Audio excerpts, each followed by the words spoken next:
Bonjour et bienvenue dans la météo du Bitcoin, j'espère que vous allez bien. Aujourd'hui avec hier une annonce de la Fed, globalement relativement bullish, en tout cas c'est la manière dont ça a été interprété. Puisqu'on a eu un rallye qui s'est fait relativement fort dans la journée, un rallye de cette manière-là, un rallye c'est-à-dire une pousse, qu'on retrouvera quand même très très similaire avec celle du Nasdaq. Je dirais que c'est quasiment le même graphique, sauf que ce matin le Nasdaq il pousse un peu plus haut. Bon, il faut s'y attendre. Corrélation relativement extrême, il n'y a pas vraiment eu d'indépendance du Bitcoin là-dedans, sinon que globalement tout le monde se dit ouais c'est bon, on va acheter. Le problème, c'est que l'annonce que la Fed a faite, c'est qu'ils ont trop d'actions sur leur balance sheet globalement et qu'il va falloir qu'ils s'en débarrassent rapidement. Donc réaction du marché, bullish, on achète tout. Le problème c'est qu'en réalité, enfin je sais pas dans quel univers c'est bullish de dire ça. Ça a été, dans le meilleur des cas, ça a été interprété, ouais mais ils ont que de la gueule, ouh, hein, et puis voilà, c'est monté. Le problème c'est que c'est assez caractéristique, on a une news bearish, vu que tout le monde pense que c'est bearish, ça vend et du coup ça push. Il y a des chances que demain, enfin, c'est-à-dire aujourd'hui, la réalité nous frappe à la porte en disant ah mais putain, en fait ils vont vendre, c'est ça qu'ils nous disent, et éventuellement le move d'hier soit annulé. C'est une des possibilités dans le cadre de ce rallye qui a eu lieu sur les actions. Possibilité, pas certitude, mais c'est souvent le cas que le lendemain on se prend le contre-pied d'une réaction, un peu irrationnelle la veille suite à une annonce de Powell. Sachant qu'aujourd'hui, on va avoir l'annonce du CPI, ça veut dire Consumer Price Index, ça veut dire quel est le niveau d'inflation. Le problème, c'est que je vois pas quelle bonne réponse il pourrait donner pour que ça soit bullish pour les marchés. Parce que s'il est élevé, normalement, c'est censé être bullish. Parce que, oh là là, grosse inflation, donc il faut se réfugier dans le Bitcoin, donc il faut se réfugier dans les assets à risque. Mais en même temps, si grosse inflation, ça veut dire que la Fed doit agir plus vite et donc faire le tempering, commencer à alléger la balance sheet, commencer à accélérer l'augmentation des taux d'intérêt, donc finalement pas bullish. Et si l'inflation est en train de baisser, qui est censé être une bonne nouvelle, parce que du coup la Fed est obligée d'aller moins vite, bah, c'est pas bullish non plus parce que du coup, vu qu'il n'y a pas cette inflation, enfin, je sais pas, moi ça me paraît pas bullish dans les deux cas, donc j'ai l'impression qu'on a un peu échec et mat pour la journée qui vient là. Après, le marché fera bien ce qu'il voudra, et si c'est rentable d'aller en haut, bah, il ira en haut. Voilà, il y a des trucs à faire des deux côtés du marché. Maintenant, simplement pure price action, simplement pour faire remarquer que ce push a été fortement coordonné multi-marché et que c'est pas forcément spécifique au Bitcoin.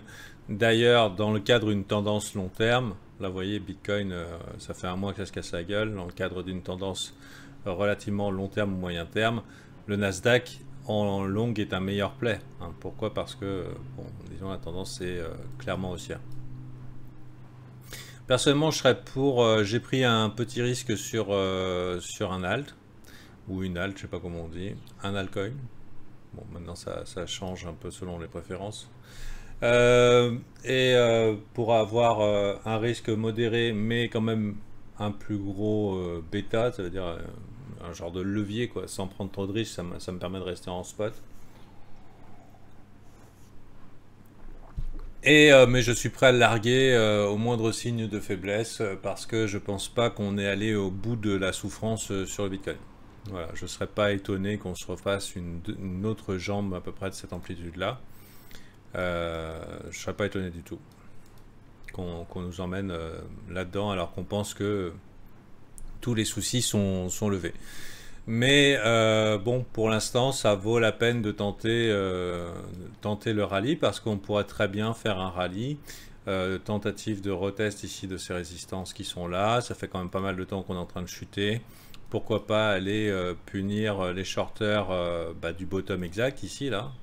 Hein, ceux qui ont peut-être mis gros ici au breakout. Il y a beaucoup de gens qui trade les breakouts et puis qui se font baise, ou en tout cas qui l'ont par exemple anticipé, qui se seraient fait baise, ou beaucoup de vendeurs qui seraient coincés potentiellement dans cette mèche. pourquoi pas aller leur faire un petit peu de mal et on voit après s'il y a du jus pour une continuation au-dessus. Pour l'instant, on considérera que 45 000, même un petit peu en dessous, 44 800, 45 000, ça constitue une résistance quand même relativement costaude. En sachant que même si c'est le bottom, ça peut durer des mois. C'est-à-dire que même si ici c'est le bottom, ça peut durer des mois à hésiter un petit peu pour finalement dessiner ce qu'on a envie de voir et se dire ok c'est bon, on passe du côté de cette trendline baissière pendant que le désespoir et l'impatience grandit quoi. Vous voyez, ça peut prendre du temps. On peut regarder aussi la trendline RSI ici. Voilà, normalement il faut du temps. Il faut encore du temps pour déclarer que tout va bien. Donc j'avais dit 44 800, 46 000 et sinon voilà 48 300, ce qui constituerait vraiment une sacrée résistance puisqu'on pourrait considérer qu'on retourne dans un range qu'on a bien connu par le passé, c'est soit celui-là, soit celui-là. Donc si on est optimiste, si on est pessimiste, on va dire on peut jouer éventuellement dans cette zone. C'est à peu près ce que je m'attends à voir le prix faire, c'est-à-dire construire davantage de liquidité dans cette zone et ensuite décider s'il décide d'aller vers le bas ou de monter ou alors de faire le petit fuck move qui fait peur et ensuite monter. Donc voilà. On a eu un milliardaire hier qui a dit qu'il y avait 50% de sa fortune dans le Bitcoin. Bon, c'est pas anodin. Les USA sont pro-Bitcoin, hein, je veux dire, il y a entre Elon Musk, MicroStrategy, les BlackRock qui est dedans, pas mal de fonds qui sont dedans et qui se sont positionnés dedans, de plus en plus de fonds qui sont positionnés dedans. C'est pas étonnant que le Sénat, Powell qui disait depuis, ça fait déjà 6 mois, 1 an, qui dit ouais non le Bitcoin n'est pas une menace pour le dollar. Ouais, ils sont calmes un petit peu sur les crypto-monnaies parce que bah, leurs copains ont quand même de gros intérêts sur le BTC et du coup c'est plutôt positif parce que parce qu'on peut supposer qu'à un moment on aura le droit à un joli rallye. La question c'est quand et est-ce que c'est pas garanti hein, mais ça serait assez probable.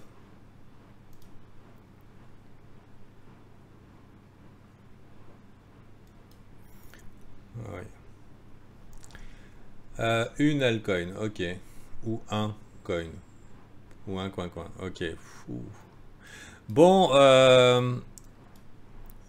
sachez que c'est pas des supermarchés pour investir. Des fois, il vaut mieux ne pas call les bottoms, il vaut mieux ne pas mettre sa main dans l'engrenage en attendant des jours meilleurs. L'opportunité qui saute au visage. Et il y en aura. Il y aura des opportunités qui sauteront au visage. Il y aura peut-être des mars 2020. Il y aura peut-être des trucs incroyables ou alors des bottoms incroyablement bien dessinés avec un alignement du sentiment général. Ou des news. Mais ça peut arriver que peut-être en février, mars, avril. Peut-être ce sera dans 2 mois ou dans 3 mois.